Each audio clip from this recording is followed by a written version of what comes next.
నటి హేమను బెంగళూరు సీసీబీ పోలీసులు అరెస్ట్ చేశారు. అరెస్ట్ అనంతరం ఆమెకు వైద్య పరీక్షలు నిర్వహించారు. మంగళవారం ఆమెను కోర్టులో హాజరుపరచనున్నారు. బెంగళూరులో గత నెల 20న జరిగిన రేవ్ పార్టీలో హేమ పాల్గొన్నారు. ఆమె రక్త నమూనాలలో డ్రగ్స్ పాజిటివ్ ను గుర్తించారు. దీంతో విచారణకు రావాలని ఆమెకు సీసీబీ పోలీసులు 3 సార్లు నోటీసులు ఇచ్చారు.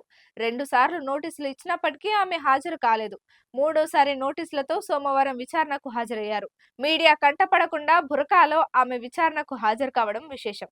ఉదయం నుంచి ఆమెను సీసీబీ పోలీసులు విచారించారు. అనంతరం ఆమెను అరెస్ట్ చేశారు.